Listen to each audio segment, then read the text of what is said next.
Eu sou psicóloga também, né? E é ruim quando eu vou falar quanto tempo eu tenho de trabalho, que eu fico falando assim, será que eles vão fazer as contas e vão descobrir quantos anos eu tenho? Aí eu falo assim, eu tenho um bom tempo de trabalho. Mas Deus me deu um ministério assim, dentro daquilo que eu mais faço, né? Que é cuidar do emocional das pessoas. E isso é muito legal, porque quando eu escolhi fazer psicologia, eu morava no interior e eu não conhecia uma psicóloga. Não tinha na minha cidade psicóloga. Não existia, né? E eu queria fazer psicologia, e naquela época, psicólogo, né, há 30 anos atrás, gente. Vou dar tempo para vocês descobrirem quantos anos eu tenho. Escolher psicologia era a mesma coisa que passar fome, né? Não tinha psicólogo, não existia área de trabalho para psicólogo. E meus pais ficaram muito desesperados, falaram assim, misericórdia, né? Queria que eu fosse médica, dentista, advogada, alguma coisa, mas psicologia era um negócio. E eu fiz psicologia e depois eu descobri que eu tinha, antes de me converter, eu encontrei com uma pastora, não vou contar meu testemunho agora não, mas antes de me converter eu conheci uma pastora que falou para mim assim, eu fiz psicologia, mas não quis trabalhar. E ela falou assim, você não escolheu psicologia, Deus escolheu, porque Ele tem um ministério com você nessa área, Ele vai precisar de usar isso como ferramenta. E você vai falar para multidão de pessoas. E eu falei assim, você errou tanto em poucas palavras,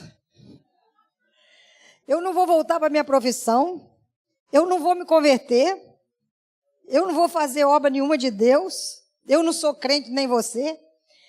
E falar para um monte de gente, querida, eu não falo nem para 2 pessoas, né? Porque eu tinha um trauma de infância terrível, porque uma professora, eu era tímida demais, a professora um dia, eu estava esfregando um sapatinho de verniz um no outro, distraída, fazendo uma prova, e ela era uma megera, aí ela ouviu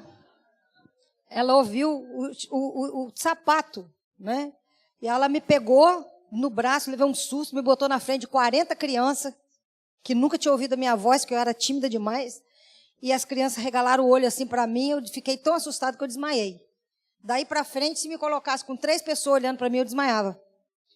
Então, eu fiquei traumatizada. Eu falei assim, você errou em tudo, querida, eu não vou ser crente, eu não vou exercer minha profissão e não vou falar nem para 3 pessoas.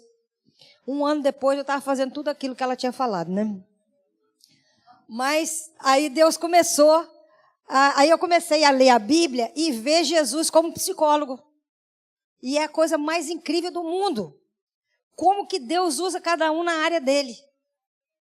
Se você conversa com uma juíza, né, que fala a palavra de Deus, você vai ver ela falando de leis, você vai ver ela enxergando a Bíblia dentro daquele ângulo, não é? Se você ouve um médico falando, ele vai extrair dentro do conhecimento dele. Então Deus me deu essa possibilidade de enxergar a Bíblia e entender como Deus se preocupa com o emocional da gente. Como as nossas emoções atrapalham a gente a crescer espiritualmente. Então a gente tem que tratar do emocional da gente. Não adianta a gente falar para Deus assim, Senhor, eu estou entregando tudo nas suas mãos, me transforma. Ele não faz nada por atacado, não. Ele faz na consciência. O quê? Não é? Ele perguntou para um cego, o que você quer que eu te faça? Como é que pergunta para um cego o que ele quer, gente? Jesus perguntou porque ele quer consciência. Ele quer que você tenha consciência do que você precisa. Porque se ele fizer sem você ter consciência, você não vai saber o que ele fez. Então ele precisa que você reconheça onde está o problema, qual é a falha, aonde está a situação que precisa ser superada, porque ele vai trabalhar junto com você. Então, Deus quer que a gente entenda quem a gente é e onde a gente está disposto a se colocar na mão dele para ele tratar. Se a gente for flexível, Deus trata e o tratamento vai ser numa boa. Se você for rígido e quiser brigar com Deus, vai ser mais difícil, querido. Não é? A gente não é barro na mão do oleiro? Meu avô tinha uma cerâmica quando eu era pequena. Então, eu brincava muito em olaria. E aí, meu avô me botava para sentar naquelas rodas, né, onde fazia o barro, e eu ficava ali, ele me botava para sentar do lado, e eu via ele como que ele fazia para formar um barro. E eu ficava fascinada de ver que ele jogava, pá, um punhado de barro. Em poucos segundos, aquilo ali tinha um formato de um vaso. E aí, o meu avô fazia aquele vaso, eu ficava fascinada, que está pronto o vaso, ele amassava tudo. Eu falei, mas por que o senhor amassou tudo? Ele falou, não, tem uma pedrinha aqui. Tinha uma pedrinha, não pode. Tinha uma pedrinha. Então, com a gente também é assim. Deus vai tratando. Tem as pedrinhas, vamos amassar e vamos começar de novo. Certo? Aí, se você... Meu avô falava, se a gente colocar isso aqui no forno com essa pedrinha, estragou. Sabe o que vai acontecer depois? Eu vou ter que quebrar isso aqui e transformar isso aqui em pó de novo. E se a gente for rígido demais... Para transformar, Deus vai ter que martelar e quebrar, querido. Vai doer muito. Então, vamos deixar Deus agir. Vamos deixar Ele entrar no nosso coração, entrar na nossa mente, mostrar para a gente quem a gente é. E deixar Ele transformar a gente na melhor pessoa que a gente pode ser. Amém? E é sobre isso que eu quero falar com você hoje. O que eu vou falar aqui é um pouquinho do que está nesse livro aqui. Se você não tem... Você precisa ler. Esse livro aqui vai mostrar para você alguma coisa sobre a sua vida. Nós temos limitações. São nós que estão no meio do nosso caminho, que foi construído no decorrer da nossa história. Nós, que a gente não viu, que a gente achou que já resolveu, ficou no passado. Você acha que ficou no passado, mas está criando obstáculo para hoje. E se você não reconhecer qual é o nó, aonde está o empecilho, qual é o problema, se você não reconhecer o problema, você não luta contra ele. A gente vai no médico, se está com dor, o médico tem que identificar onde é a causa da dor. Não dá para simplesmente abafar o problema, te dar um remédio para dor e ficar só tirando o sintoma. Você vai morrer e não sabe por que morreu. Tem que identificar qual é o foco. Então, a gente tem que identificar qual é o foco do nosso problema. Então, depois você passa ali. Eu trouxe poucos, mas quem conseguir ler vai ser muito abençoado. Esse livro vai trazer muita clareza sobre as suas dificuldades do seu passado e que você precisa superar. Amém, gente? A gente tem um hábito, a gente tem uma facilidade muito grande de ver os nós na vida dos outros. Mas a gente não consegue olhar para a gente mesmo para ver os da gente, né? E o que Deus espera é que cada um cuide do seu. Se você estiver bem, se você tirar a trave do seu olho, você vê o cisco no olho do outro, não é assim? Mas a gente quer ver o do outro. E não quer ter esforço para fazer nada. A maioria de nós não quer ter o trabalho de fazer essa leitura, de procurar saber quem é e o que está sentindo de verdade e que mazelas tem no nosso interior. A gente quer a resposta, a gente quer as coisas prontas, a gente quer orar e falar, Deus, transforma a minha vida. Mas transforma a sua vida como, meu irmãozinho? Deus deve falar assim, meu filho, senta comigo aqui, vamos junto nesse trabalho. Agora não vou fazer nada por você se você não fizer, não.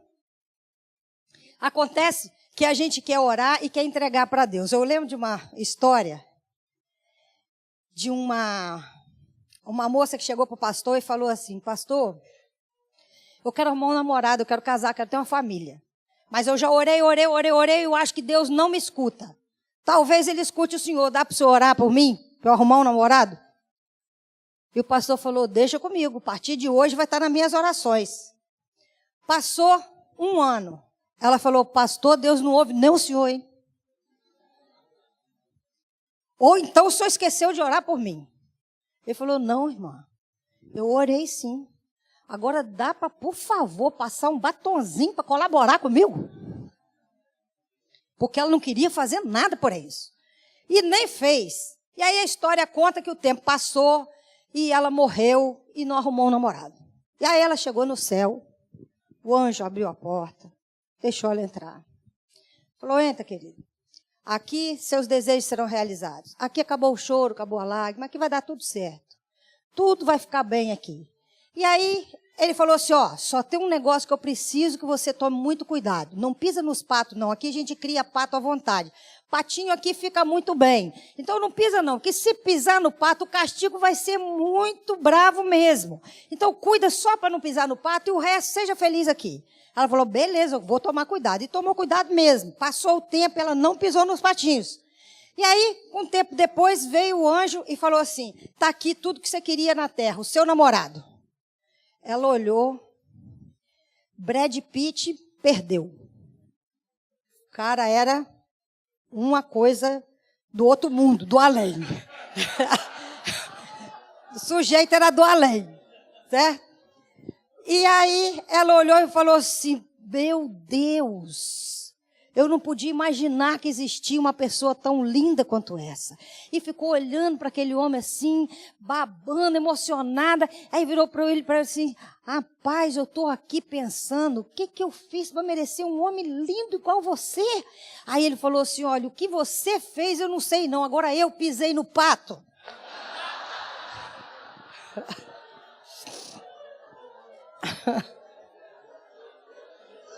É difícil, né?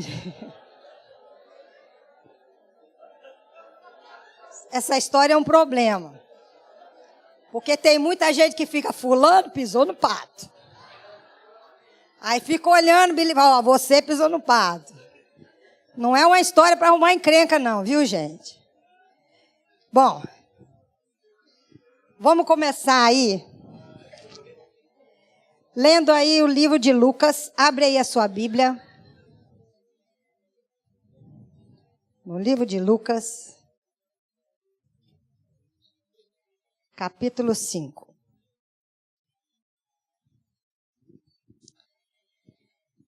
Lucas 5.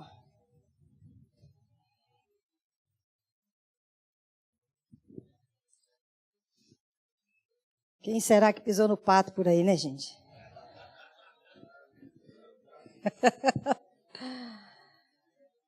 Lucas 5, amém? Achamos?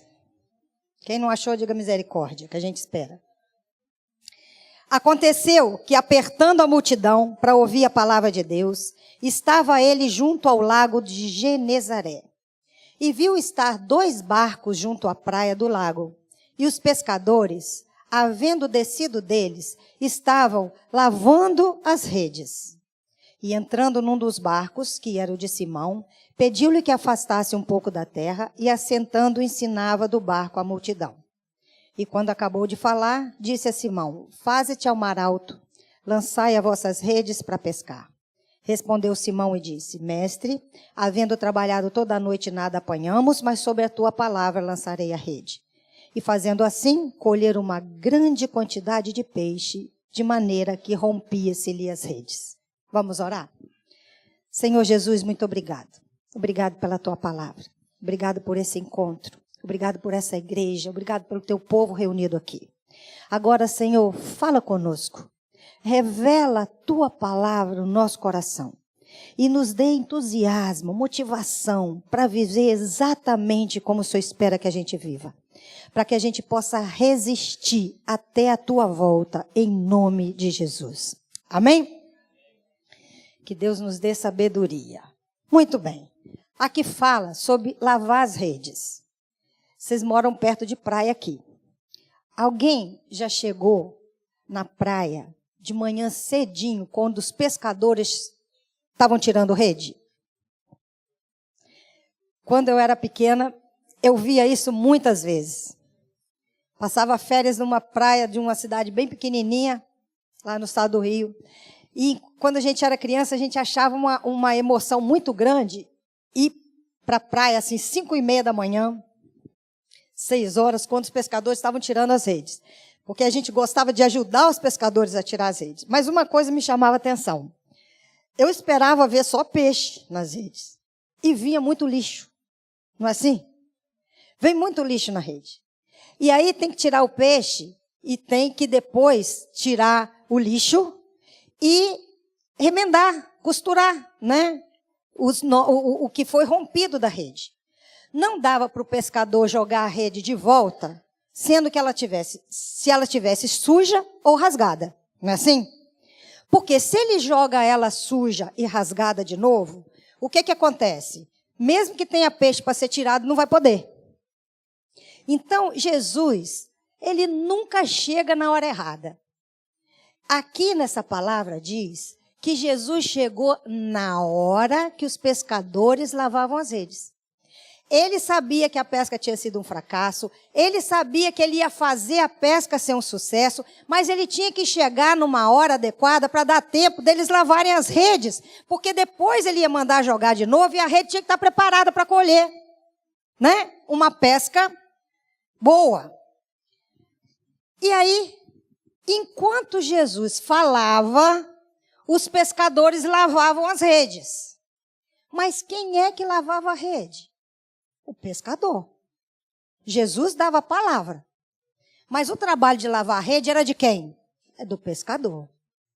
Então, eu espero que essa noite, enquanto Jesus estiver lançando a palavra dele, a gente lave as nossas redes emocionais. Amém? Porque esse é o objetivo. Deus quer uma pesca maravilhosa para cada um de nós, em todas as áreas. Na sua área familiar, no seu trabalho, na multiplicação dos seus dons e talentos, nos seus relacionamentos. Mas acontece que a rede tem que estar limpa. Porque senão, a gente vai jogando rede suja, jogando rede suja, jogando rede suja, e nunca colhe nada, e nunca é abençoado. E a gente fala, Deus, olha quanto tempo eu estou aqui tentando. Olha quanto tempo eu estou insistindo nessa situação e nada de novo acontece. E aí a gente não percebe que a gente está fazendo tudo igual. Você está lançando rede suja, rasgada, obstruída, cheia de lixo do passado. Como é que Deus vai fazer você ser abençoado, você jogar e a rede vir cheia, se ela não está apropriada? Deus precisa que a gente limpe as redes e conserte aquilo que foi danificado. Amém, gente? Como é que a gente faz isso? Gente, a rede, ela veio sujando e se danificando desde o início da história. A gente tem sensações e guarda impressões desde que está dentro da barriga da mãe. Dentro da barriga da mãe, enquanto a gente está sendo gerado, a gente tem sensações, a gente tem registros. A rede vai sujando desde aí. E no decorrer da história, cada experiência ruim que a gente tem, a gente vai colhendo aquelas informações, muitas delas equivocadas, e vai juntando aquilo na nossa rede emocional. E aí a gente pensa que está lutando pela vida, que está fazendo grande esforço, que está entusiasmado para vencer, para realizar o que precisa ser realizado, e esquece que a rede está suja. Não é só os fatos, os acontecimentos que sujam a rede. É a interpretação que a gente faz deles. Quando eu falo nesse livro, rever os caminhos, a gente vai rever a história para reinterpretar a história. Não vai rever a história para poder ficar preso no passado, não. Porque muitas vezes você escuta alguém falar assim, a gente tem que olhar para frente, não tem que olhar para trás. A vida está na frente, é verdade. A vida está na frente. Quando você dirige um carro, você olha para frente, não olha? Mas não tem retrovisor. Algumas manobras que você faz, você não precisa olhar para o retrovisor. Se você for fazer uma manobra e olhar só para frente, não ver o retrovisor, você pode bater no carro que está vindo atrás, não é assim? Então, tem hora que tem que olhar para trás. Para entender por que você tem que tomar alguma decisão. Você tem que olhar para trás para entender o que está fazendo você enxergar a vida daquela forma. O que está fazendo você reagir de determinada maneira. A resposta está no passado. E por que a gente está falando isso num congresso de família? Porque nem todos os problemas que você tem enquanto casal e enquanto pais e filhos, nem todos os problemas nasceram ali, no presente. Muitas vezes você reage com o filho, com o marido e com a mulher por causa de fatos que aconteceu com você no passado. O problema não é do relacionamento. O problema é contaminado com situações do passado. E o que modifica se eu rever a história? Se eu olhar para o passado de novo? Tinha uma moça que ela era muito traumatizada. Era uma moça que tinha uma timidez absurda. Ela não se relacionava com ninguém. Ela era segura demais, complexada demais. Ela achava que ela tinha que pedir licença para estar no mundo. Por que ela agia assim, encolhida na vida? Ela ouviu a infância e a adolescência todinha dela, que a mãe dela tentou abortar ela 8 vezes. Qual a interpretação que ela teve da história? Se nem a mulher que mais tinha que me amar quis a minha vida, quem no mundo vai querer? Se a mulher que era para me amar não me amou, me rejeitou a ponto de querer me matar, quem no mundo vai ser capaz de gostar de mim? Essa foi a interpretação dela. E ela ficava acuada. Quando ela resolveu enfrentar a vida dela e olhar para o passado e entender a história dela, a interpretação passou a ser outra. E a interpretação foi essa. Deus me ama de tal maneira que nem a mulher que me carregou na barriga foi capaz de impedir que eu nascesse. Toda a história muda a partir dessa interpretação, não muda? Não muda? O fato continuou o mesmo, mas o sentido foi outro completamente diferente. Você está entendendo por que a gente revê os caminhos? Está entendendo por que a gente tem que olhar para trás? Não é para viver de passado, não. É para tirar o nó que está lá atrás, para seguir em frente. Porque se você ficar tentando seguir em frente, com a maior dificuldade, não quer olhar para ver o que está te impedindo, você vai arrastando a vida como se estivesse com a bola de prisioneiro nos pés. Você precisa olhar para desatar esse nó e seguir em frente. Isso que é rever caminhos. E é muito interessante, queridos, que quando a gente entende melhor a gente mesmo, aí a gente pode tentar de novo, porque a gente já limpou a rede e a bênção vem. Quantas pessoas eu atendi no meu consultório, que à medida que elas iam mudando e entendendo o emocional delas, todas as bênçãos que ela queria começam a chegar. Várias pessoas que eu atendi uma moça, ela tinha 32 anos, e ela falava: Elizabeth, eu choro diante de Deus porque eu quero me casar. Mas eu tenho 32 anos. Eu estou chorando há muitos anos. Até hoje, todos os relacionamentos que eu tive foram fracassados. Mas se Deus demorar muito para ouvir meu clamor, eu vou levar 2 anos para arrumar um namorado, mais 2 para poder firmar o namoro, mais 2 para ficar noiva, mais 2 para casar, mais 2 para ter filho. Quando é que eu vou formar uma família? Na conta dela levava 8 anos. Eu falei: olha só, eu não posso te ajudar nisso, mas eu posso ajudar você a entender quem é você. Vamos fazer esse trabalho e vamos deixar o outro para Deus? E eu sei que à medida que ela foi compreendendo ela mesma e as marcas da história dela, ela entendeu que Deus não podia dar o príncipe que ela sonhava, porque se ele desse, ela estragava ele.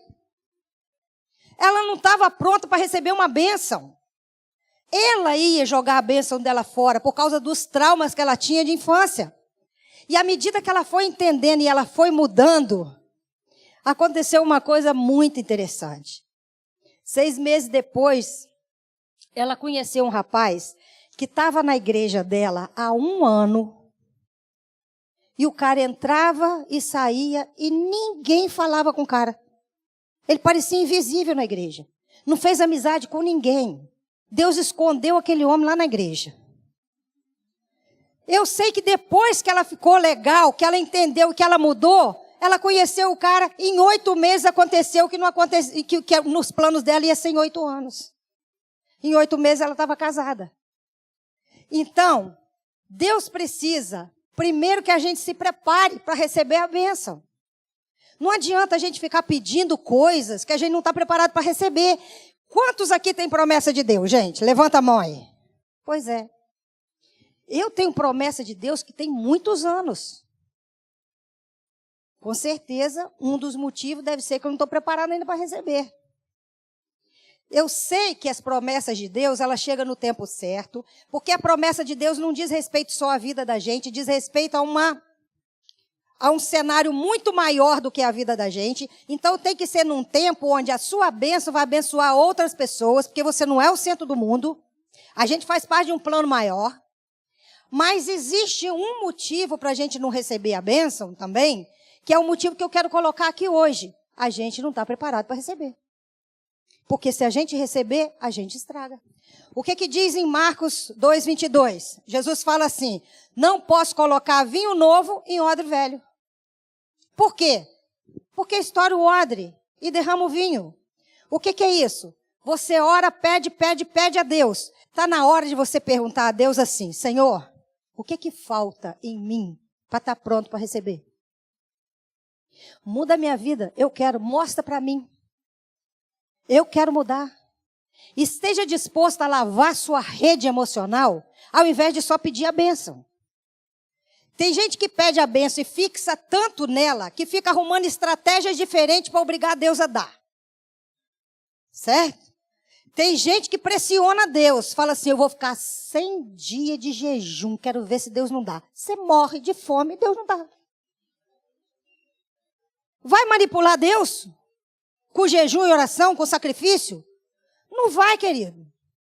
Se precisar te levar, ele te leva. Para ele é ganho. Ele te levou para perto dele. Não tem problema nenhum de levar você, não. Certo? Para ele é ganho. Está te levando de volta. Está tudo bem para Deus. E aí a gente pensa que a gente vai pressionar Deus. Tem um sujeito que tinha uma promessa de Deus de prosperidade. Ele disse que Deus disse que ele ia ficar rico. E o tempo passava e ele estava desempregado. Ele falava, Deus, quando é que eu vou ter prosperidade? O Senhor prometeu, o Senhor falou para mim.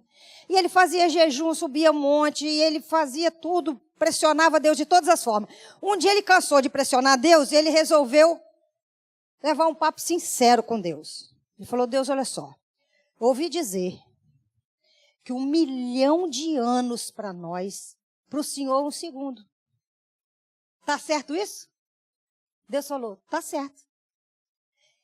Então, eu posso deduzir que $1 milhão para mim é 1 centavo para o Senhor? E Deus falou, pode sim, faz sentido. Ele falou, então, escuta o pedido que eu vou fazer para o Senhor. Dá para o Senhor me dar 1 centavo seu? Deus falou, dá, espera só 1 segundo.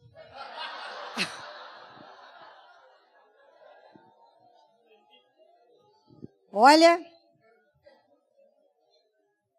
eu já contei essa história em muitos lugares. Vocês foram o que entenderam ela mais rápido.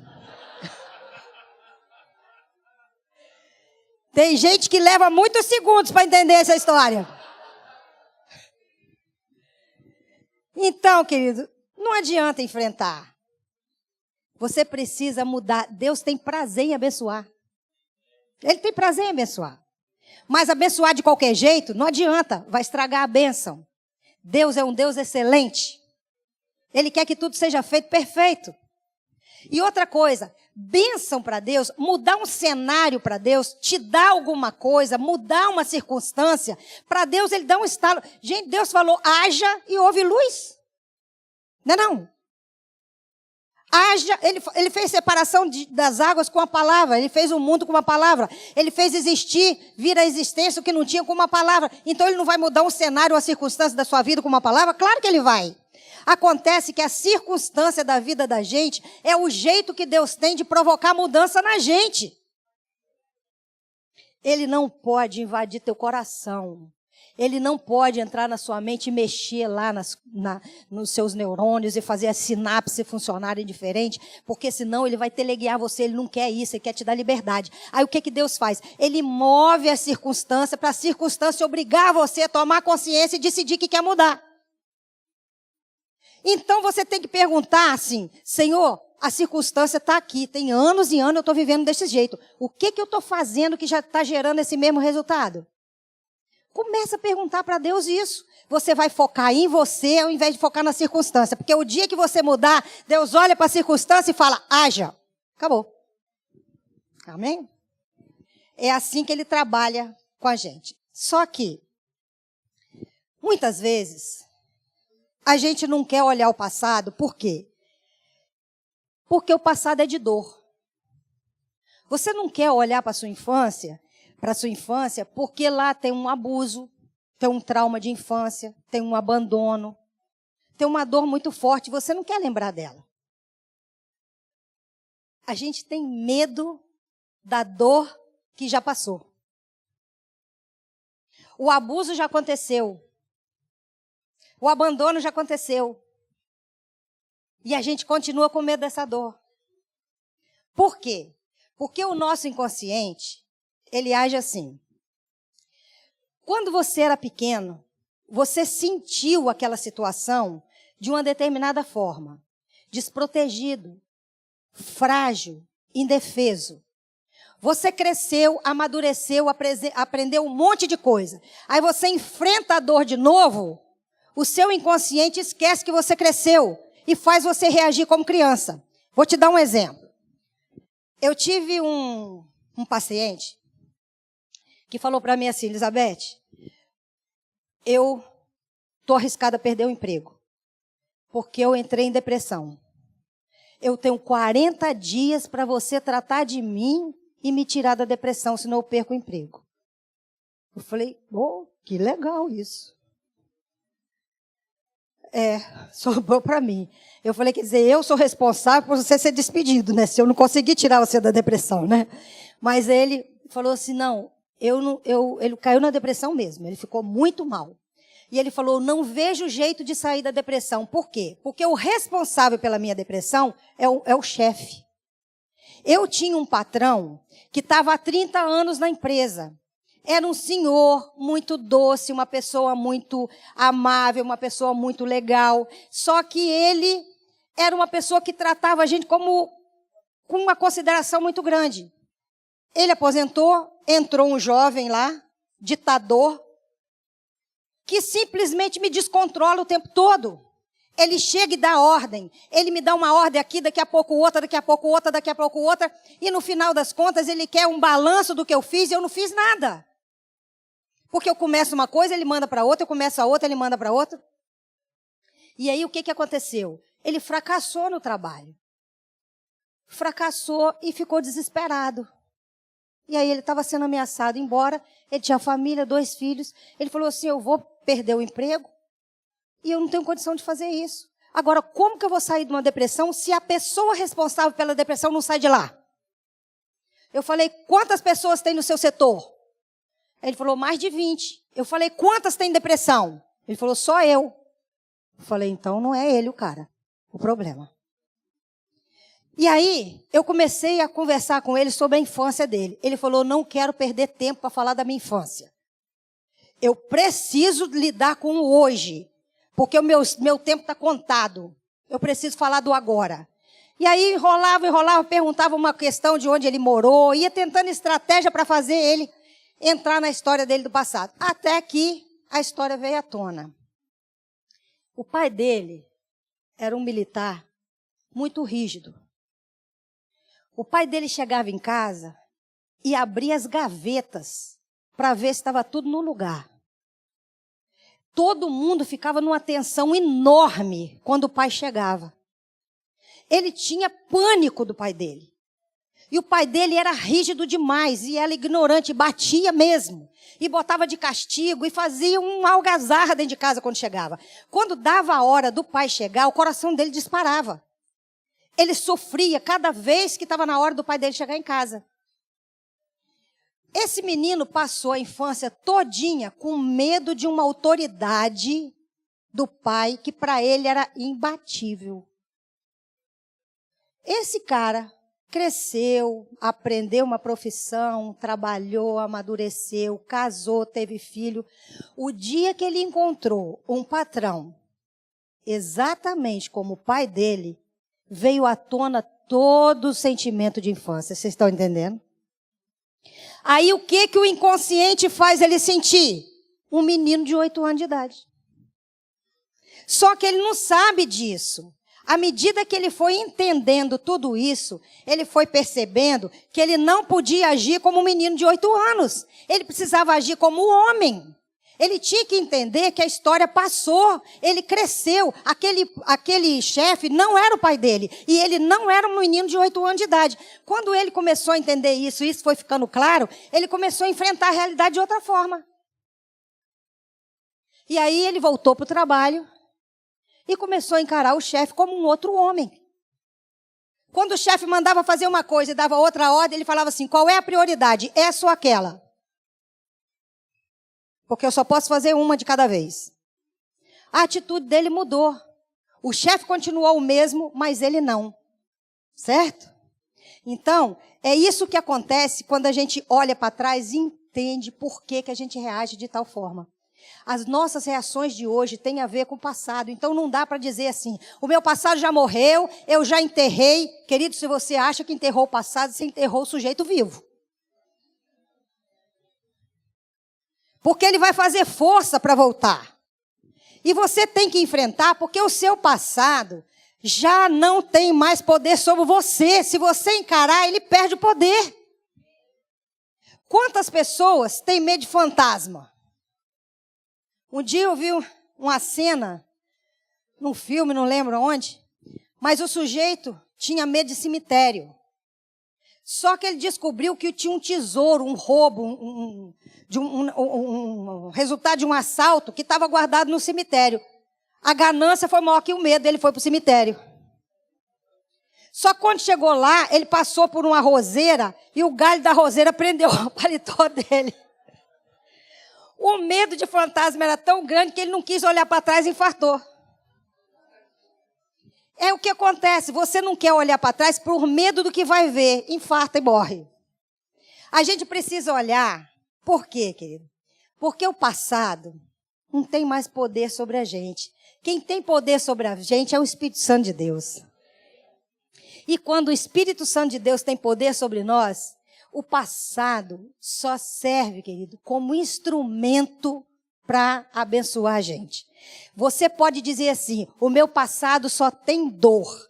Eu conheço muitos ministérios que foram sustentados em cima da dor. É ou não, gente? Quantos pastores hoje foram pessoas que passaram pelo vício das drogas? Eu conheço uma pastora que ela tem um ministério com criança que sofreu abuso. Ela sofreu abuso a infância inteira. E Deus levantou um ministério poderoso em cima da dor do passado. Porque Deus faz isso. Ele pega a história passada e transforma em material de vida para você, para fazer com que você ajude outras pessoas, se você tiver uma nova leitura do passado. Amém, gente? Então não adianta você falar assim, eu apaguei o passado, ele não existe mais, eu não quero saber dele. Você não pode fazer isso, teu passado é rico. Deus, Jesus, não deixa estragar nada. Ele, com uma oração, ele multiplicou 5 pães e 2 peixes. Ele multiplicou com uma oração. Sobrou 6 cestos. O que ele falou? Junta tudo, não deixa perder nada. Não foi? Ele vai deixar perder dias da sua vida que ele criou como a obra-prima da criação dele? Ele não vai deixar. Então, tudo que a gente viveu serve para sustentar o ministério que ele quer fazer através da nossa vida. Amém? Quando você tem medo do passado, você fica igual aquele garotinho. A professora uma vez chamou a turma e falou assim, gente, eu quero falar sobre medo. Aí perguntou pro Pedrinho, você tem medo, Pedrinho? Eu tenho, tia, da mula sem cabeça. Meu filho, a mula sem cabeça não existe, por que você está perdendo tempo com medo dela? Aí perguntou para Mariazinha, Mariazinha, você tem medo? Saci Pererê, tia. Mas o Saci Pererê também não existe, meu amor. Esquece esse negócio. Aí perguntou para o Luizinho, e você? Do Malamém.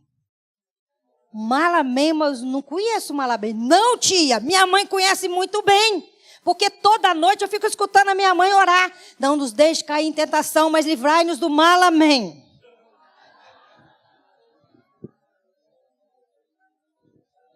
você foge do passado com medo do mal, amém, querido?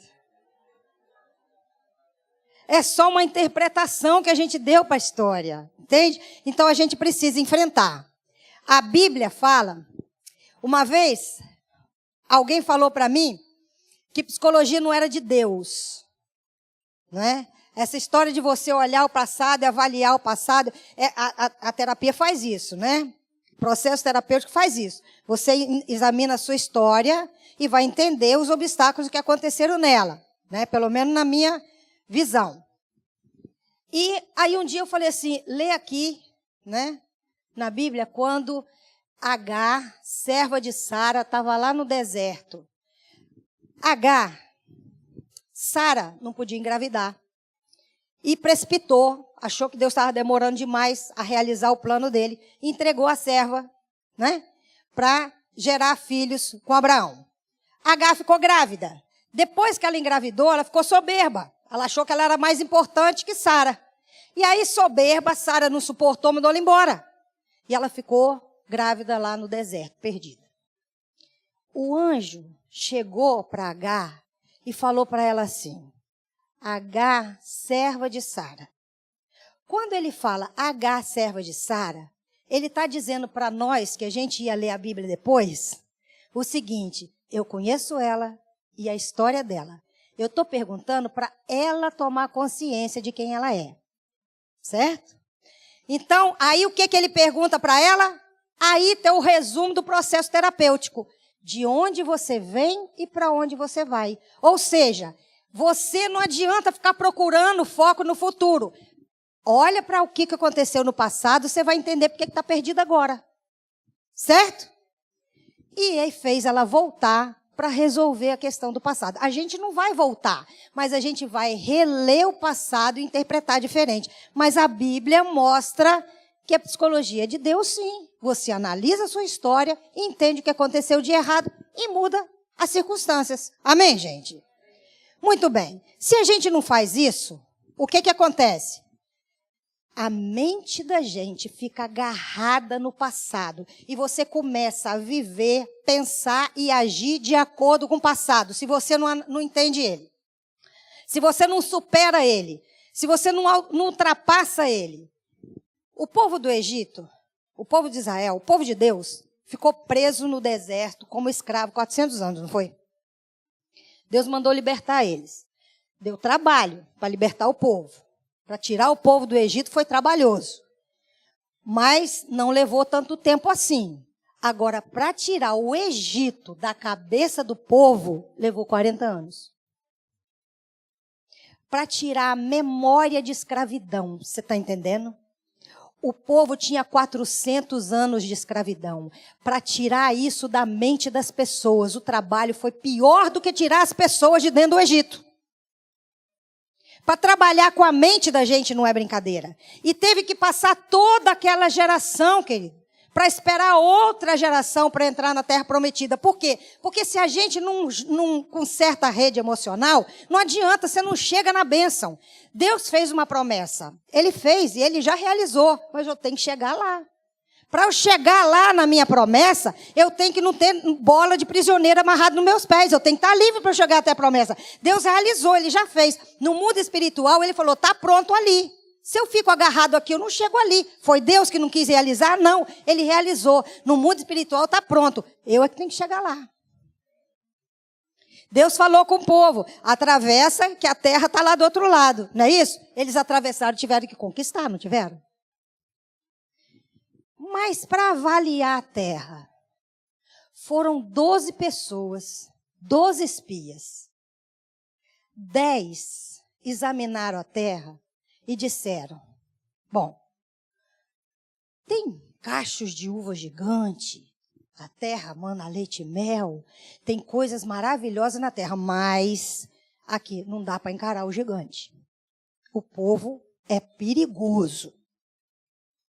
Josué e Caleb olhou e disse, tem gigante lá sim, mas o Deus que eu conheço acaba com aquele gigante.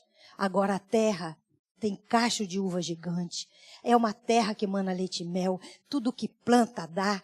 Qual foi o realce de Josué e Calebe? A bênção.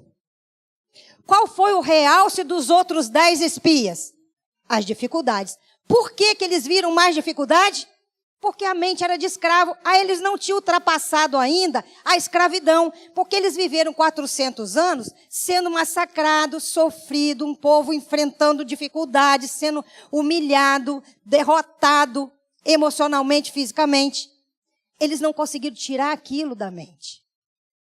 Para ter a bênção de Deus, tem que ter a mente liberta. A gente precisa libertar a mente da escravidão e das falhas do passado. Amém, gente?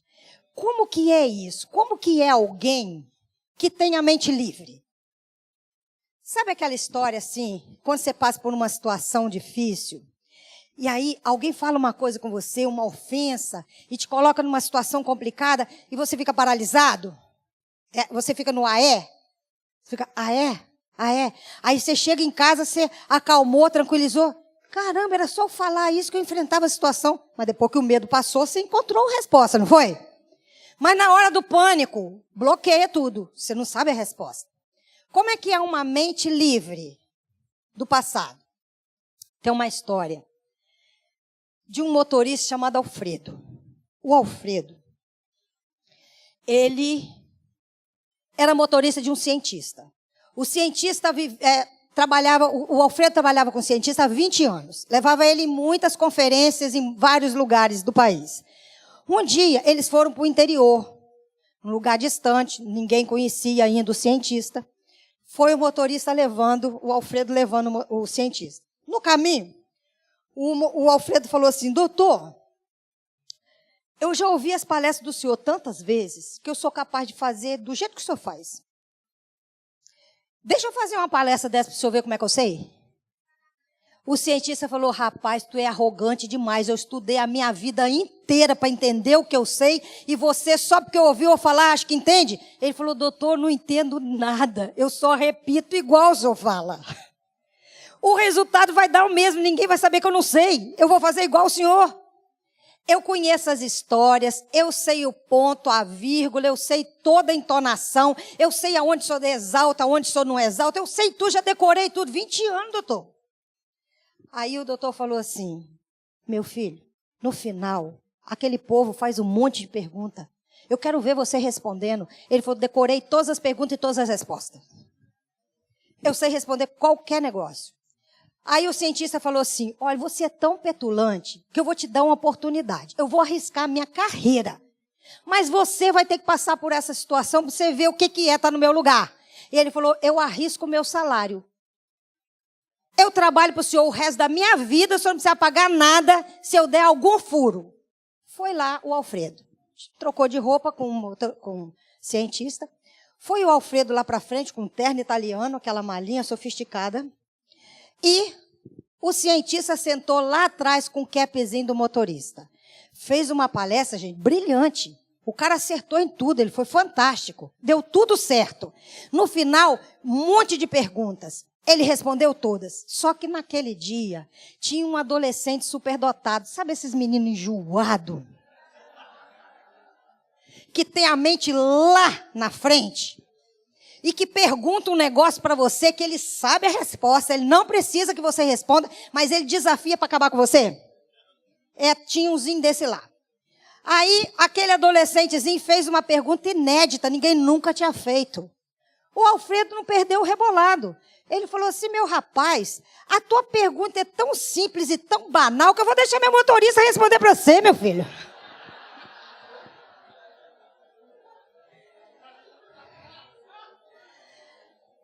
Isso é uma mente limpa. É a mente de quem confia em si mesmo. Quando você está amarrado com seus traumas de infância, com as situações humilhantes que você passou na vida, você tem uma imagem de você insegura. Você se vê de uma maneira precária. Você se vê de uma forma muito inferior, baseado na forma que alguém viu você. Mas quando você consegue limpar tudo isso, querido, você tem confiança. E outra coisa, se você limpa a sua rede e ainda tem o Espírito Santo sobre a tua vida, nada impede você. Amém? A gente precisa de superar isso. Muito bem. Como que o passado interfere no presente? Gente, no casamento, no relacionamento conjugal, eu contei uma história aqui na palestra anterior que representa isso. E vou te contar uma outra agora. Uma moça, uma jovem senhora casada, falou para mim assim: Elizabeth, eu mando meu marido embora todo dia. O homem não vai de jeito nenhum. Eu falei assim: por que você manda ele embora? Porque eu não suporto o que ele faz. Eu falei: o que ele faz? Faz tudo errado.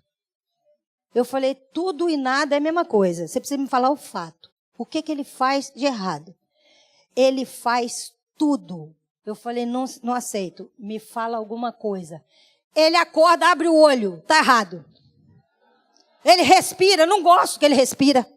Ele fala oi comigo. Não gosto do tom de voz dele. Eu quero que ele vá embora.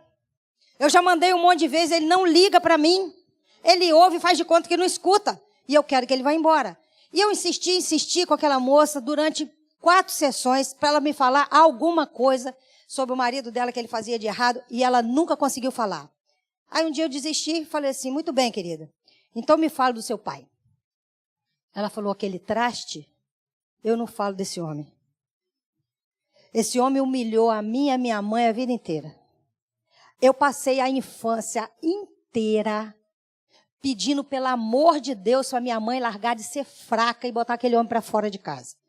Porque ele batia nela, batia em mim, ele bebia todos os dias e ele acabava com a vida da gente. E a minha mãe foi covarde a vida inteira, não teve coragem de livrar eu e ela desse sofrimento. Agora eu pergunto para você, quem essa mulher mandava para fora de casa? O pai dela. Só que ela não tinha consciência disso, entende? A gente pensa que o problema da gente está no agora. E muitas vezes esse problema é influenciado por coisas do passado. Tinha uma moça que ela falava assim: Elizabeth, eu não sei por que eu atraio só homem quebrado na minha vida. Se não for quebrado emocionalmente, é quebrado financeiramente, mas só chega para mim os quebrados. Por que eu não encontro um rapaz direito, inteiro? Eu falei: querida, eu tenho certeza que você já encontrou.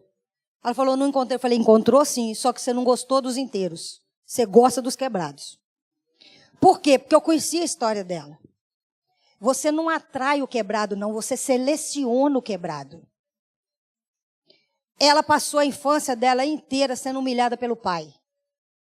Ela fazia de tudo para ser amada. Ela nunca demonstraram amor gratuito para ela, nem o pai nem a mãe. A mãe não dava a mínima atenção. O pai também era alcoólatra.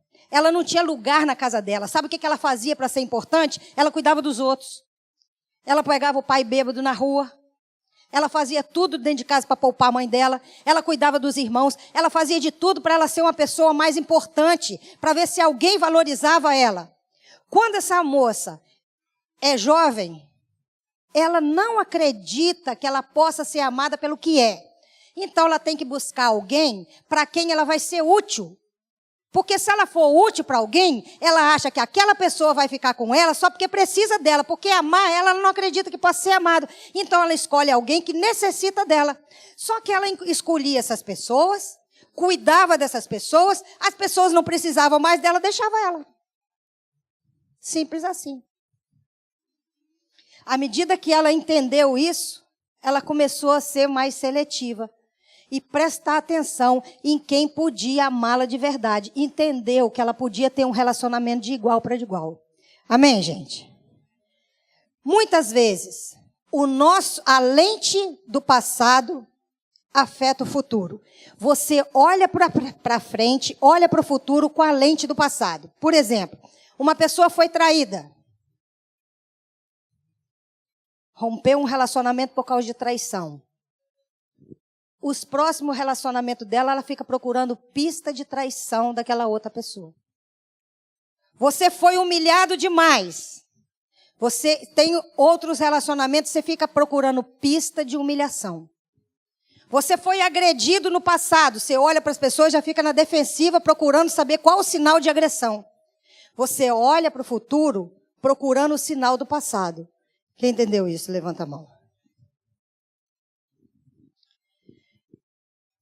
O futuro, não adianta olhar só para o futuro sem entender o que está ofuscando a visão do futuro e essa mancha está no passado. Tem gente que não quer olhar para o passado e repete os erros.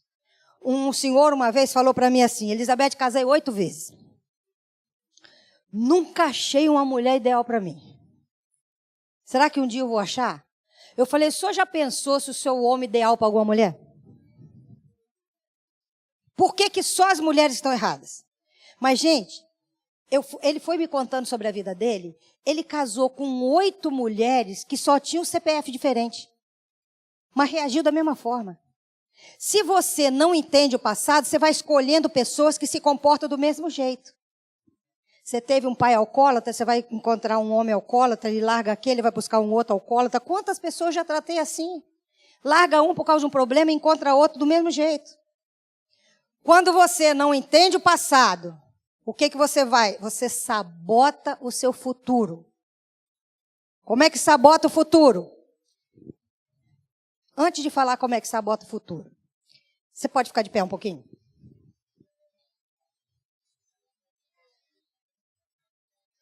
Eu quero que você imagine, agora, que tem um obstáculo em cima da sua cabeça. Tá? Tem um peso chegando quase em cima da sua cabeça. Tem um obstáculo aí. E eu quero que você imagine que esse obstáculo é bem pesado. E você vai empurrar ele para cima com toda a força que você tem. E até ele seu braço esticar e você sentir que você está levando ele o mais alto que você puder. Estica o obstáculo até você levantar a ponta do pé. Mas o cotovelo tem que ficar esticado. Agora levanta a ponta do pé para você botar o obstáculo lá em cima. Agora faz assim com o obstáculo. Joga para o lado. Agora joga para o lado de cá para você não ocupar muito o outro. Agora pode abaixar e sentar. Já deu para despertar.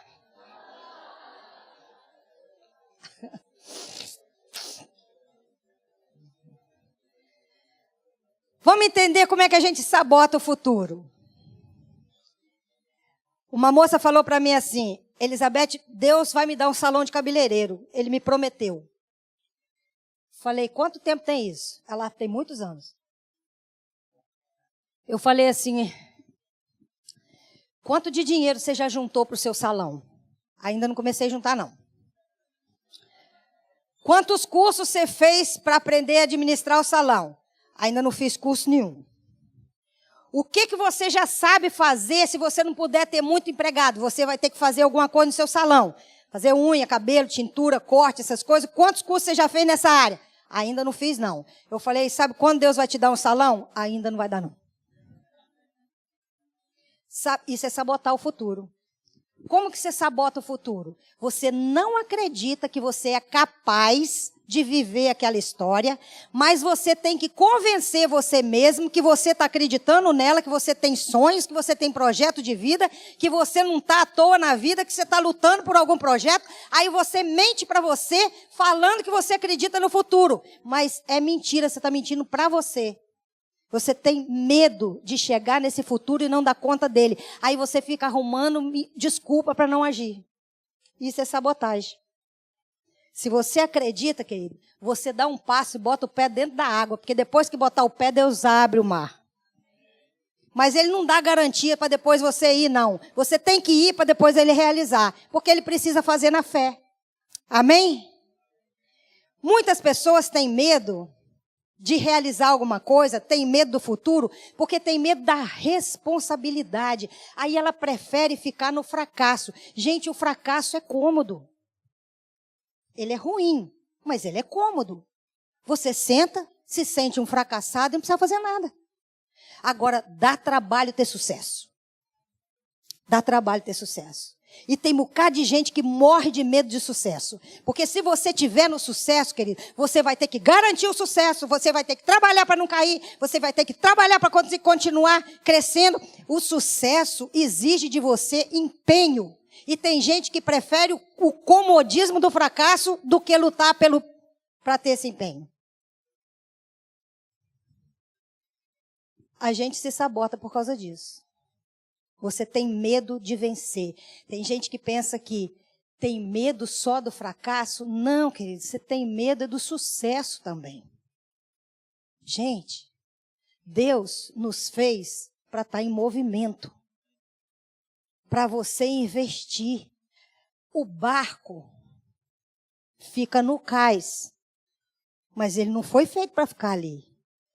Ele foi feito para navegar, não foi? A vida da gente não foi feita para ficar parada, não. A gente precisa investir naquilo que Deus capacitou a gente para fazer, porque Ele quer a vida da gente em movimento.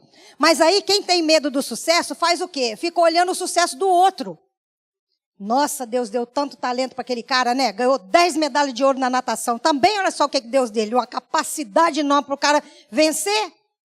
Nossa, aquele empresário ali tem 35 anos, já é tão bem sucedido, também foi tão abençoado. Claro, foi muito abençoado, levantou 5 horas da manhã para estudar, né?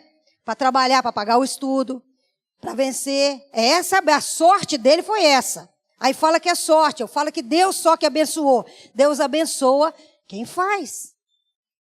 Não é assim, gente? Aí você fica olhando para o sucesso do outro e falando, por que Deus abençoa ele e não abençoa a mim? Gente, uma pessoa, dizem, que os maiores empresários do mundo faliram pelo menos 10 vezes. Por que um cara que vai à falência 10 vezes chega lá em cima? Porque ele não olhou a falência como fracasso pessoal. Ele entendeu o erro como, isso está errado, não eu estou errado. Nós somos projeto de Deus, a gente não dá errado. A gente faz coisas erradas, a gente pensa errado, a gente realiza errado, mas nós somos projeto de Deus, a gente não está errado, a gente deu certo. A gente só precisa agir de acordo com a vontade de Deus, e aí o sucesso acontece. Aí você olha, aquele cara que ganhou 10 medalhas de ouro na natação, pode ter certeza, querido, ele não competiu só 10 vezes, não. Ele competiu inúmeras vezes. Mas por que ele ganhou 10 medalhas? Porque ele resistiu aos fracassos de todas as vezes que ele perdeu. Se você entendeu que Deus, se você entende que Deus está com você, e na hora que você fracassa, Ele quer te ensinar alguma coisa, você aprende o que Deus quer te ensinar e levanta e segue em frente. Amém? Você não tem que ficar só admirando o milagre de Deus na vida do outro. O milagre é para você também. Se você se sentir uma vítima do destino, vítima da história, vítima de Deus, você fica fraco. Vítima é uma pessoa que não tem capacidade para agir. Vítima é alguém que está ali porque alguém está obrigando ela a estar. Ninguém é vítima de nada. Nós não somos vítimas de destino, a gente não é vítima de coisa nenhuma. Tem pessoas que têm deficiências físicas e faz coisa que o outro que tem um corpo inteirinho não faz. A deficiência está aqui, ó. Na maioria de nós a deficiência está aqui. A gente não pode, querido, perder o foco da promessa de Deus. Você diz que Deus tem promessa na sua vida, não tem? Então não perde o foco dela. Sabe um exemplo de alguém que nunca perdeu o foco da promessa? Eu amo essa história. José. José é um cara que não perdeu o foco. José teve a promessa de estar num lugar muito alto. Botaram ele no fundo do poço. Ele tinha a promessa de ser um cara muito importante. Ele foi escravo. Ele tinha a promessa de ser um cara com muito poder. Ele foi prisioneiro. Sabe o que acontece? Deus tem promessa para você, a vida vai negar a promessa de Deus. A vida vai negar a promessa, porque o mundo jaz no maligno, querido. O mundo quer provar para você que você não pode. O mundo quer provar para você que Deus está errado. O mundo quer provar para você que você não ouviu Deus coisa nenhuma, que você é esquizofrênico. Deus não falou com você não, querido, isso é esquizofrenia. Não, Deus falou sim. E se o foco da promessa se mantiver, a gente vai chegar lá, em nome de Jesus. A gente só precisa contrariar o mundo e agir de acordo com a promessa. José fez isso. José contrariou o mundo. Mas sabe por quê? Nunca se sentiu vítima da história. José nunca se economizou. Quem é vítima da história fica no lugar de fracasso. Quem não se sente vítima não se economiza, ele se multiplica. Foi exatamente aquilo que José fez. José sempre se esforçou para ser excelente. O cara foi vendido como escravo, gente. Ele ficou como escravo quando levaram ele para a casa da pessoa que comprou ele. Ele não agiu como escravo, não. Se ele agisse como escravo, ele ia fazer o que mandavam para ele. Por que que aquele homem descobriu o talento de José? Porque ele fez além do que um escravo faz. Ele descobriu coisas, ele procurou saber, ele procurou informação, ele quis aprender, ele apresentou serviço. Sabe o que muita gente faz? Diz assim, eu finjo que trabalho porque ele finge que me paga. Você está lutando contra você quando você faz isso. Porque enquanto você está fingindo que trabalha, ninguém vê a capacidade que você tem. Te paga pouco, querido? Faz muito. Sabe por quê? Porque o seu patrão está lá no céu.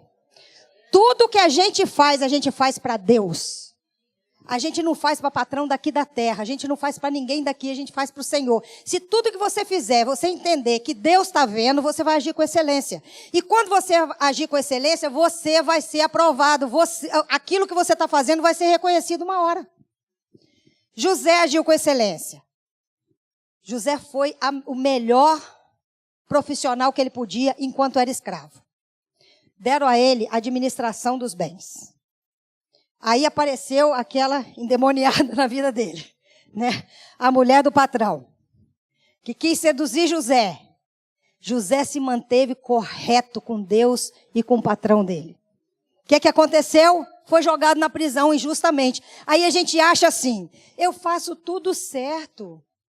Eu fiz tudo certo até hoje, por que eu não tenho a bênção de Deus? Gente, José fez tudo certo. E foi para a prisão. E ele não reclamou. Quem disse que essa vida aqui é justa? A vida não, querido. Deus é justo. Uma hora ele vai fazer justiça na vida da gente. Amém? E a gente tem que confiar nisso. E aí José foi preso. Foi para a prisão. Ele agiu como se fosse prisioneiro na prisão? Não, se ele agisse como fosse prisioneiro, ele não tinha a chave da prisão na mão dele. Ele chegou falando, gente, não é assim que faz não aqui. Vamos consertar esse negócio aqui. Vamos administrar isso aqui. O sujeito chegou botando moral na história. Entenderam que José sabia fazer melhor que ele. Deram a chave da prisão para ele. Administra você, cara. Você sabe mais do que a gente. Isso é viver com excelência. E foi por causa disso que José ficou num lugar especial. Aí, José vai e revela o sonho de 2 prisioneiros. E ele diz para eles, olha, um vai morrer, o outro vai, se você conhece a história, sabe? Um vai morrer, o outro vai voltar para o rei, né, para ser funcionário do rei. Quando você chegar lá, lembra de mim. O cara esqueceu dele 2 anos. Por que ele esqueceu 2 anos, querido? Porque era preciso chegar num determinado tempo da história. Se Deus não fez alguma coisa na sua vida, de repente, porque não chegou o momento da história. Tem que entender isso também. Tem que esperar o tempo de Deus também. E aí José chegou lá. Lembraram de José por causa do sonho que ninguém sabia interpretar. O rei teve um sonho com as 7 vacas gordas, depois as 7 magras, ninguém conseguiu interpretar. O cara lembrou de José, José foi. José interpretou o sonho. Ele ganhou o lugar de governador por interpretar um sonho? Não. Se ele só interpretasse o sonho igual mandaram ele fazer, querido, ele ia ganhar uma corrente de ouro, ele ia ganhar uma casa bacana, ele ia ficar ali perto do rei. Ele só ganhou o lugar de governador porque ele fez além do que pediram. Ele deu a revelação e deu a solução para o problema. José nunca fez o que mandava, ele sempre fez além do que mandava.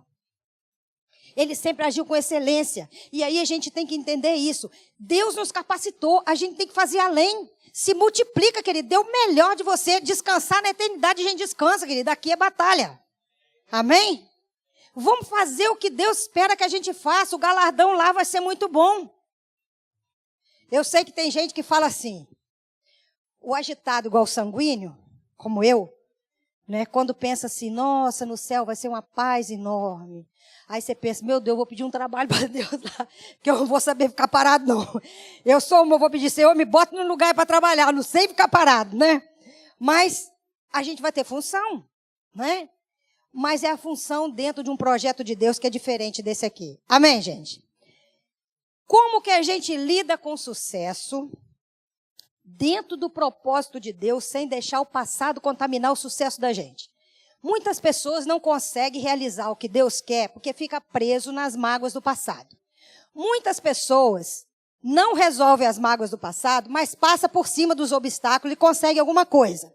Só que quando ela consegue vencer, sem tirar as mágoas do passado, os obstáculos do passado, o que acontece? Ela se vinga do passado com a vitória dela. É aquela pessoa que foi humilhada, venceu e diz, agora eles vão ver, eu vou humilhar quem me humilhou com a minha vitória. Quando você faz isso, querido, você não curte a tua vitória. Você usa a sua vitória para massacrar os outros. Você continua amarga de qualquer jeito, certo? Então, a história de uma moça foi muito humilhada.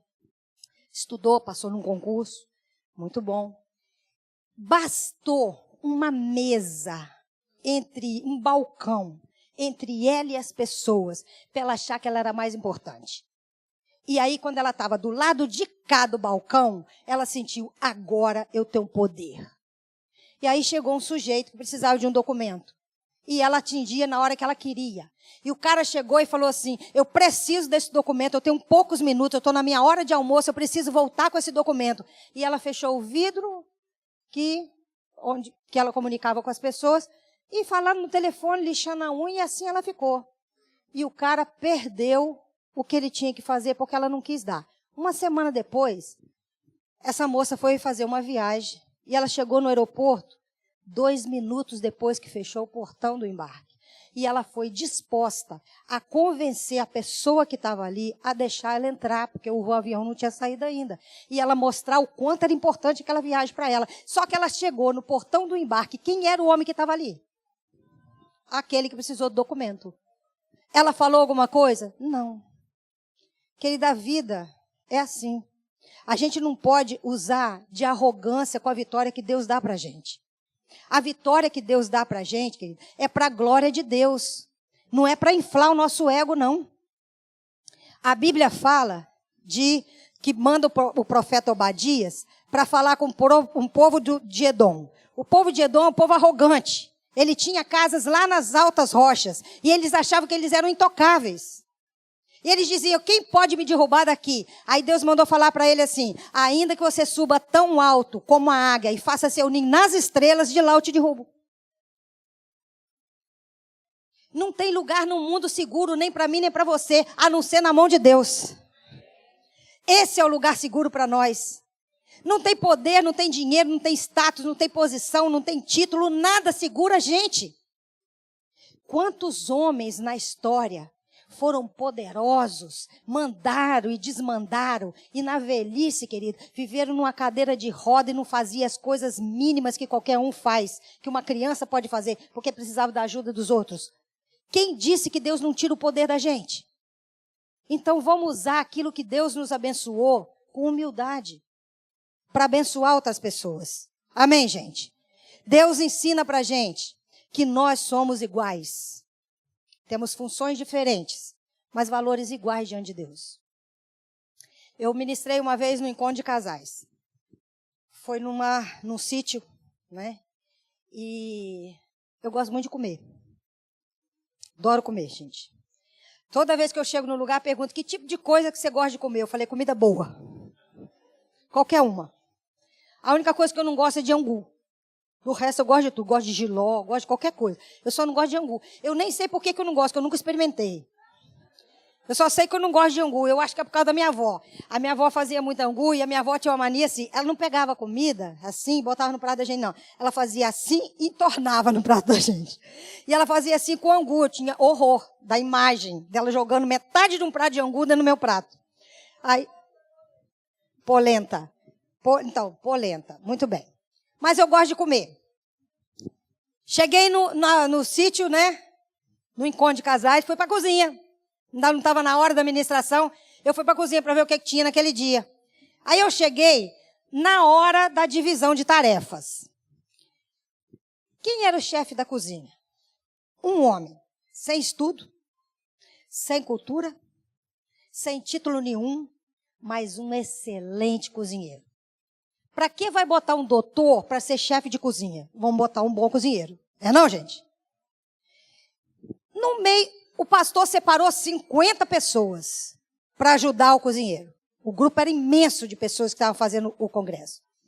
Aí, dessas pessoas que estavam no grupo para ser ajudante, era um general. E aí, o pastor selecionou todo mundo, apresentou para o cozinheiro. Quando o cozinheiro olhou para o general, falou, não, o senhor não vai dar. O senhor não pode ficar aqui. Ele falou, meu irmão, por que eu não posso ajudar? Porque o senhor é um general, como é que eu vou mandar o senhor fazer alguma coisa? Ele falou, querido, eu sou general no meu comando. Lá eu dou uma ordem, você tem que me obedecer. Aqui o general é você manda e eu obedeço. Por quê, querido? Porque isso não separa a pessoa, título não separa ninguém. Você é igual a todo mundo em valor. Mas você é general lá. Você é juiz quando você sentar naquela cadeira. Aqui é todo mundo igual. Amém, gente? Mas uma coisa é certa. Aquilo que Deus te der como autoridade, usa com responsabilidade. Se Deus te colocou no lugar de juiz, quando você sentar naquela cadeira, você toma a postura de juiz. Certo? Ali você tem que ser o juiz. Deus te colocou no lugar de liderança, quando você estiver naquele lugar ali, você é o líder. Então age com a responsabilidade que o teu cargo exige de você. Mas sabendo, querido, que depois que saiu dali, a gente é igual. Um dia você pode ser juiz, outro dia pode ser o réu. Um dia você pode ser o médico, outro dia você pode ser o paciente. Não é verdade? Um dia você é o professor, outro dia você é o aluno. Então a vida muda a gente de posição. Mas a gente precisa assumir responsabilidades. Muito bem. Nós estamos chegando no final. Falo isso assim só para você ficar tranquilo, né? Mas é mentira. Brincadeira, a gente está chegando cedo. Mas, vamos pensar o seguinte. Deus abençoou você, né? Você fez o que Deus queria. Mas acontece que tem muitas marcas no seu passado e você não usufrui da bênção de Deus por culpa. Eu conheci um casal que eles lutaram muito para conseguir levantar uma empresa. Eles eram muito organizados, muito trabalhadores mesmo, e eles conseguiram levantar uma empresa muito sólida. Só que a mulher não conseguiu usufruir daquilo, porque os irmãos dela, nenhum estudou, nenhum trabalhou, nenhum venceu. Ela se sentia culpada porque ela era vitoriosa numa família de fracassado. E aquela culpa não deixava ela usufruir daquilo que Deus deu. Aí o que ela fazia? Ela ficava tentando proteger todo mundo. Ela pagava a escola dos sobrinhos, o plano de saúde do outro, o aluguel do irmão, a prestação do carro do outro. E o que acontecia com as pessoas? Elas se mantinham na mesma posição de folgado. Vamos dizer assim.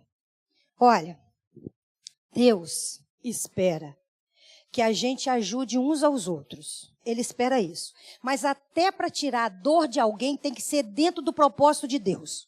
Porque senão você tira de uma pessoa aquilo que é lição para a vida dela. Você tira da pessoa uma situação que vai jogar ela para cima. Aí você fica protegendo, aquela pessoa não cresce nunca. Quando você pega no colo gente que pode andar, você está atrofiando o outro. Até para tirar a dor de alguém tem que ser sob oração, gente. A gente tem que fazer aquilo que Deus designar, porque Deus é que conhece cada um. Então não dá para proteger quando o outro precisa crescer, senão você evita o crescimento dele. Amém? Outra coisa que faz a gente não usufruir a bênção de Deus, medo da exclusão. Aquela pessoa que venceu numa família que ninguém mais fez isso, ela tem medo de ser excluída da família. Aí ela fica com medo de contar a bênção. Aí aquela pessoa assim, que fica dando desculpa para as vitórias. Você vai viajar para o exterior. Aí a família fala, Vai pro exterior, tá podendo, né? Aí você fica dando desculpa. Não, meu marido juntou umas milhas. Se eu não for com ele, vai perder as milhas. Não, ele tem que ter uma reunião, eu tenho que ir com ele, eu preciso. Você fica dando desculpa para a bênção que Deus te deu. Eu vou sim, irmão. Glória a Deus. Deus abriu essa porta para mim e eu estou indo na bênção do Senhor. Amém? Você não tem que ser arrogante, você não tem que jogar sua vitória, né, em cima de ninguém, mas você também não tem que esconder a sua vitória com vergonha dela. Deus te abençoou, que ele toma posse dela. Tem pessoas que conseguem ser bem-sucedida na vida, se veste bem, compra roupa boa, aí o outro fala assim, nossa, esse negócio aí deve ter custado caro, né? Aí você fala, não, comprei no brechó. Que brechó, irmã? Você precisa falar comprando no brechó para pedir desculpa para o outro pela sua felicidade. Você não tem que pedir desculpa para ninguém pela tua vitória, não, querido. Você trabalhou, Deus abençoou, toma posse dela. Amém? Então não vamos ter vergonha daquilo que Deus deu para a gente. Tem gente que tem que ver, tem família que a gente tem vergonha até de ter saúde. Tem família que só assiste da Atena. Oi? Só sabe de desgraça. E na família só reúne para contar desgraça, querido. Aí aquele que é mais infeliz é mais importante. Certo? Nossa, menino, eu estou devendo um horror. Ih, você não sabe minha conta como é que tá. Meu filho está me dando trabalho danado. Ih, você não sabe como é que é o meu, aquele traste. Aí você fica disputando qual é a desgraça pior. Porque você acha que aquele que tem uma desgraça maior merece mais atenção. Fica disputando o lugar do mais desgraçado. E até na saúde, querido. É aquela pessoa que fala assim, nossa, estou tão mal, e eu? Quando fala e eu, querido, já era, não compete não, porque o negócio vai ficar feio. Sabe aquela família que se reúne, de repente se encontra num consultório de um cardiologista? Aí um fala assim, eu estou aqui, meu filho, porque eu quase infartei, minha pressão foi a 23. Aí o outro, sorte sua. Pô, estou com a pressão 23. Aí ele falou assim, e eu que vou fazer 4 pontes de safena? Ele vai pegar as 4 pontes de safena e botar num troféu na sala para mostrar, eu fiz 4 pontes de safena. Aí o outro fala, e eu? E fala assim, eu vou fazer o transplante de coração. Para vencer um cara desse, você tem que infartar e morrer, querida. Aí você vai ser o mais importante da família. Certo? Vai competir desgraça para quê, querido? Olha, vamos declarar a bênção do Senhor na vida da gente. Você está bem? Eu estou ótimo. Você pode não estar, mas está profetizando que vai estar. Amém, querido? Vamos parar de reclamar. A Bíblia fala em Mateus 5,14 o seguinte, não se acende uma candeia e se coloca embaixo do alqueire, mas no velador para iluminar a casa inteira. A sua vitória é para atrair pessoas para serem vitoriosos também. A sua vitória é para ser vai ser luz no mundo. O que Deus faz com você é para você ensinar outras pessoas a fazerem o mesmo. Aí você pode falar assim, não, Elizabeth, mas na minha família é uma família de invejoso. Se eu vencer, a inveja vai me derrubar. Tem gente que morre de medo da inveja. A inveja faz mais mal para o invejoso do que para você. Tem uma moça que uma vez, num congresso que eu fiz, ela falou assim, Elizabeth, eu tinha que estar aqui hoje para ouvir isso. Porque eu fiz uma reforma no meu banheiro. Chamei um cara para botar um blindex. Quando terminou de botar o blindex, o cara falou assim, e aí, doutora, tá bom? Ela falou, menino, tá tão bonito que eu quero que você tire agora. Aí ele falou, a senhora é esquisita.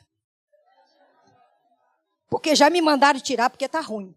Agora a senhora mandar tirar porque tá bom. Ele falou assim, porque você não conhece a minha família, o olho grande deles. Vai chegar amanhã aqui, entrar no meu banheiro, vai quebrar esse blindex com o olho grande deles. Depois que ela ouviu a mensagem, ela falou, amanhã o blindex está no lugar. Porque a gente não pode ter medo de olho grande de ninguém. Deus abençoou, querida. Deus vai sustentar. Consagra ao Senhor a tua casa. Consagra tudo que você ganha para Deus. Deus deu e Deus vai sustentar. Amém? Quer saber como é que a gente lida com inveja? A gente lida com inveja igual a história do aviador. Tem um aviador que foi piloto na época da guerra.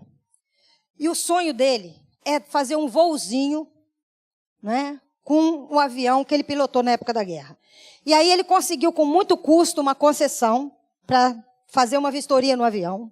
E ele fez alguns consertos e conseguiu um voo rápido. Só que ele subiu com o avião. Quando chegou lá em cima, ele ouviu um barulho e um movimento embaixo do pé dele. E aí ele foi ver o que era. Tinha um buraco. E tinha um rato naquele buraco que roía a mangueira que levava combustível para o motor. Em poucos minutos, ele ia ficar sem combustível e o avião ia cair. Numa situação dessa, o que se faz? Volta, né? Volta correndo. Correndo não, voando. Certo? Você volta voando. Ele não fez isso, querido. Sabe o que ele fez? Ele subiu. Ele botou o aviãozinho para subir o máximo que o avião conseguia subir. E ele foi subindo, quanto o avião tinha força para subir, até que o barulho parou.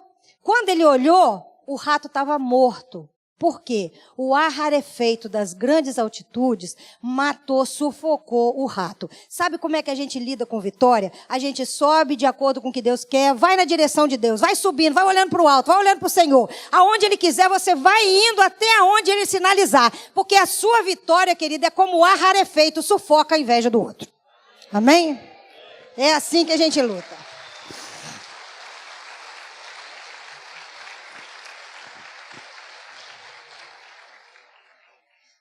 Deus quer uma pesca maravilhosa para você. Se você tentou numa profissão, não pensa que o seu projeto está errado. Procura pensar no quanto você tem medo de fazer seu projeto dar certo. Um dia eu ministrei sobre isso de manhã, depois ministrei à noite. Quando eu cheguei à noite, tinha um rapaz que estava de manhã, ele falou: Elizabeth, eu tenho um projeto maravilhoso que eu fiz há 3 anos. Botei na gaveta porque eu falei, ninguém vai reconhecer o meu projeto. Quando eu saí aqui de manhã, eu percebi que eu é que tinha medo de que alguém reconhecesse meu projeto. Eu abri e já enviei para as empresas que precisavam dele. A gente precisa acreditar no projeto que Deus tem para nós. Deus quer uma pesca maravilhosa para você, mas você precisa voltar a investir naquilo que você tentou, mas através do olhar de Deus. O pescador pescou a noite inteira e não tinha peixe, mas sobre a palavra de Deus, depois da rede limpa, ele tornou a jogar e o peixe estava ali, querido. Talvez você pense que o seu relacionamento conjugal já deu o que tinha que dar, esfriou, acabou o amor, você não sabe como vai reconstruir. Querido, não tente do jeito que você tentou. Reveja de acordo com a palavra de Deus. Olha para você, não tenta mudar o outro não. Olha para você, veja o que você precisa fazer de diferente para restaurar isso aí. Porque é possível restaurar. Deus restaura tudo. Não tem nada na mão dele que não possa ser restaurado. Se você quiser investir de novo, você vai jogar a rede outra vez e Deus vai fazer frutificar onde parece que a terra é seca. Amém? Seja no relacionamento conjugal, no relacionamento com o filho, no relacionamento com o trabalho, em qualquer área da sua vida, você vai lançar a rede de novo, só que agora com a rede limpa. E Deus vai abençoar você. Amém? Deus falou com você? Tem alguma palavra que Deus disse direto para a sua vida? Então eu queria que você ficasse de pé para a gente orar. Queridos, essa noite, Jesus quis mexer comigo e com você. Bagunçar as águas mesmo. Sacudir. Para levantar aquilo que não está certo. Para você conseguir enxergar aquilo que não está legal. Deus quer trabalhar junto com você. Não peça para Ele resolver sozinho, Ele não vai fazer o que você pode. Mas decida fazer isso. Eu e cada um que está aqui tem dificuldades no decorrer da nossa história. Se você disser para mim assim, eu não tenho problema nenhum, a estrada na minha vida foi limpa igual esse tapete aqui, eu vou dizer, você precisa de mais tratamento de qualquer outro. Porque você não está enxergando. Nós somos humanos, querido. Nós somos pessoas, nós somos falhos. Perfeito é Deus. Nenhum de nós é perfeito. Todos nós precisamos de ajuda. Todos nós precisamos da bênção de Deus. A questão é, eu quero ou eu não quero? Talvez você pense assim, já recebi tudo de Deus que Ele podia me dar. Que pena, querido. Você tem que aprender com Eliseu. Elias pedia a Deus para jogar, botava água na palha e pedia a Deus para incendiar, incendiava. Elias pedia a Deus para chover e chovia. Elias pedia a Deus para parar a chuva e parava. Elias pedia e acontecia. Eliseu viu tudo. Todos esses milagres. Quando Elias foi embora, foi arrebatado, ele perguntou para Eliseu assim, o que você quer que eu deixe para você? Aquele homem foi tão ousado que ele teve a coragem de pedir, eu quero a porção dobrada do Espírito que está em você. Sabe o que é isso? É visão espiritual. Eu não quero só isso aqui, não. Eu quero de Deus mais relacionamento, mais intimidade, mais proximidade, mais sabedoria. Eu quero tudo que Deus tem para mim. Amém, querido?